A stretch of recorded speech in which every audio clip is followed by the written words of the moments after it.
మాజీ ఎమ్మెల్యే చెవిరెడ్డి భాస్కర్ రెడ్డిని ఇప్పటికే సిట్టు అరెస్ట్ చేసి విజయవాడకి తరలిస్తున్నారు. ప్రస్తుతం మనతో పాటు చంద్రగిరి ఎమ్మెల్యే నాని గారు ఉన్నారు. ఏం సార్ ఇప్పుడు అటు చెవిరెడ్డి భాస్కర్ రెడ్డి అరెస్ట్ను ఏం చెప్తారు? ఎందుకంటే తీవ్రమైనటువంటి విమర్శలు కూడా ప్రభుత్వం మీద చెవిరెడ్డి భాస్కర్ రెడ్డి చేస్తున్నటువంటి పరిస్థితి అయితే ఉంది.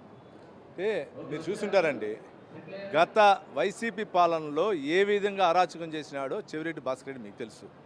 అరెస్టు పైన ప్రభుత్వ వ్యతిరేకంగా మాట్లాడడం అతను ఎప్పుడూ నైజం.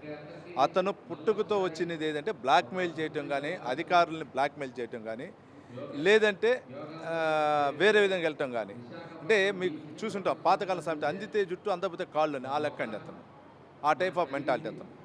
అంటే ఒకటి ఇప్పుడు నోటీసులు ఇప్పటికే నోటీసులు ఇచ్చారు చెవిరెడ్డి భాస్కర్ రెడ్డికి రకరకాలుగా ఈ లిక్కర్ స్కామ్ కేసుకి సంబంధించి. అసలు లుక్అవుట్ ఇవ్వాల్సినంత అవసరం ఉందంటారు అరెస్ట్ చేయడానికి ప్రభుత్వం ఇక్కడ ఉండి కూడా?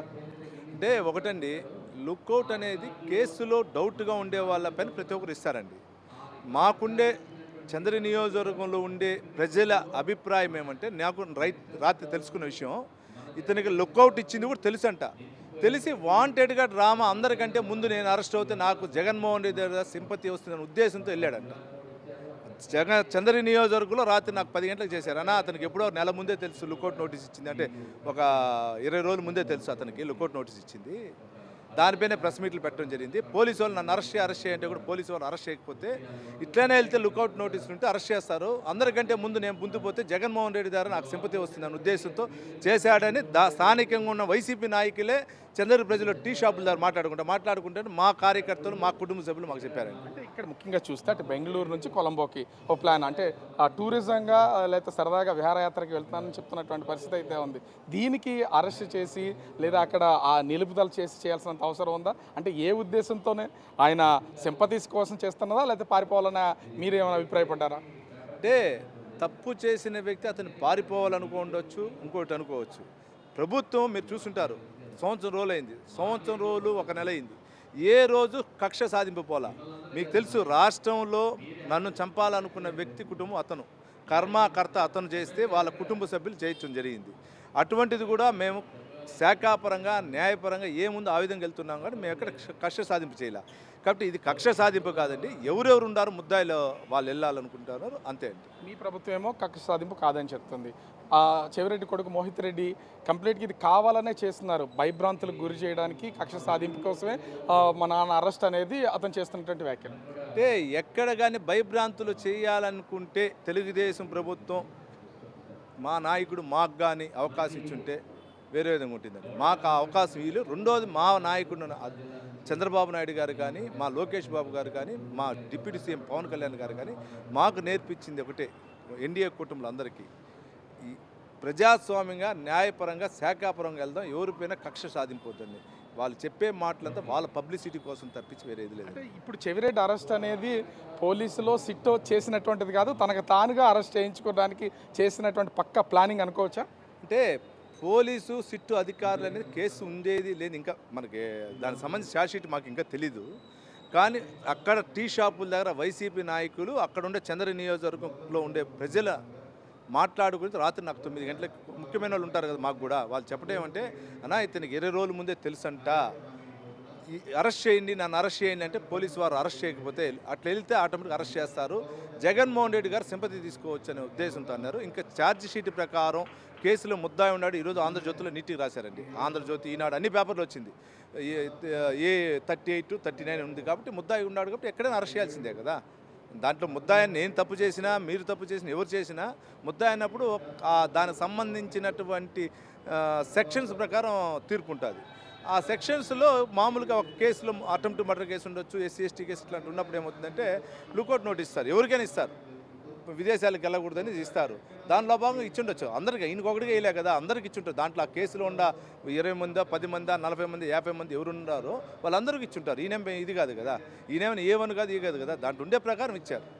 అంటే ఇక్కడ చూస్తే అటు చెవిరెడ్డి భాస్కర్ రెడ్డికి సంబంధించి ప్రధానంగా ఉన్నటువంటి 4 అనుచరులు, ముఖ్యంగా బాలాజీ కానీ, నవీన్ కానీ, వీళ్ళందరూ కూడా అసలు వాళ్ళని ముందుగానే అరెస్ట్ చేసినటువంటి పరిస్థితి ఉన్నా ఎందుకు చెవిరెడ్డి విషయంలో ఇంతవరకు ఆలోచించారు? అంటే చట్టపరంగా పోవాలన్నా, లేకపోతే టైం కోసం వేచి చూసారా అని అనుకోవచ్చా? నాకు తెలిసి పేపర్లో చూస్తే బాలాజీ వీళ్ళు ఏమైనా అరెస్ట్ చేయలేదండి, ఊరికే వాళ్ళు డ్రామా ఆడుతున్నారు. ఎవరైతే తీసుకొని పోయి మాట్లాడారో వాళ్ళు మాట్లాడటం జరిగింది. మీకు తెలుసండి, ఏదైనా ఒక శాఖ దర్యాప్తు చేస్తే కింద స్థాయి నుంచి పై స్థాయి వరకు దర్యాప్తు దాంట్లో భాగం వాళ్ళు తీసుకున్నారు. వాళ్ళు స్టేట్మెంట్లు తీసుకున్న తర్వాత అక్కడ తెలుస్తుంది. ఇక్కడ ఉన్నటువంటి ఆస్తుల వ్యవహారం కూడా బాలాజీ కానీ నవీన్ కానీ వీళ్ళ ఆస్తులు కోటాను కోట్లు సంపాదించారు ప్రభుత్వ ఉద్యోగులుగా ఉండి అనేది ఒక తీవ్రమైనటువంటి విమర్శ మీ వైపు ప్రభుత్వ వైపు నుంచి అధికారులు కూడా చెప్తున్నటువంటి ఏమంటారు ఈ అక్రమాస్తులకు సంబంధించి? బాలాజీ నవీన్ అనే కాదని ఇంకా చాలా మంది ఉన్నారు. కడపలో మెప్మాలో పనిచేస్తున్నటువంటి ఆర్డీఓ కిరణ్ అనే వ్యక్తి కోట్లాది కోట్లు సంపాదించి ఇతనికి పక్క రాష్ట్రం హైదరాబాద్లో రియల్ ఎస్టేట్ చేస్తున్నాడు, దుబాయ్లో కన్స్ట్రక్షన్ చేస్తున్నారు. వీళ్ళందరూ ఒక గ్రూప్ ఉంది, ఇంకా ఉండారండి. వీళ్ళు కాకుండా ఇంకా కొందరు ఉండారండి. అన్నీ కూడా బయట వస్తాయి కదా. ఇప్పుడు సిట్ విచారణకు సంబంధించి గన్మ్యాన్ మదన్ రెడ్డి నన్ను బలవంతంగా చెవిరెడ్డి మీద ఫిర్యాదు చేయమన్నారు, దీంట్లో ఆ సంబంధం ఉన్నట్లుగా, నేను చేయనందుకే నన్ను కొట్టారని ఒక లేఖ కూడా విడుదల చేసినటువంటి పరిస్థితి ఉంది. ఏమంటారు అసలు ఆ మదన్ రెడ్డి? ఇప్పుడు మదన్ రెడ్డి ఇచ్చాడు అంటున్నారు కదా, ఎవరు కానీ ఒక పోలీస్ అధికారి ఎవరిని ఈ కాలంలో ఎవరిని కొట్టట్లేదు. కూర్చోబెట్టి అడుగుతారండి. ఇదంతా చెవిరెడ్డి ప్లాన్ అండి. చెవిరెడ్డి అతను చెప్పాను కదా మీకు, అతను ప్లాన్ ప్రకారం పోతుంటాడని. ప్లాన్లో భాగంగా పాపం మదన్ బలిపసేయాడు. మదన్ పైన ఏ విధంగా కేసులు ఉన్నాయి, ఏ విధంగా అక్కడ ఉన్న ఆస్తులు రాసుకున్నాడు నిన్న ఈరోజు చూసాం. ఒక ఎంప్లాయీ, సాధారణ ఎంప్లాయీ సిమ్స్ హాస్పిటల్లో స్పెషల్ రూమ్ 2000 రూపాయలు ఒక రోజు కట్టి ఎట్లుంటున్నాడండి. సిమ్స్లో ఈరోజు హాస్పిటల్లో రోజుకు 2000 రూపాయలు స్పెషల్ రూమ్ తీసుకొని ఉన్నాడు.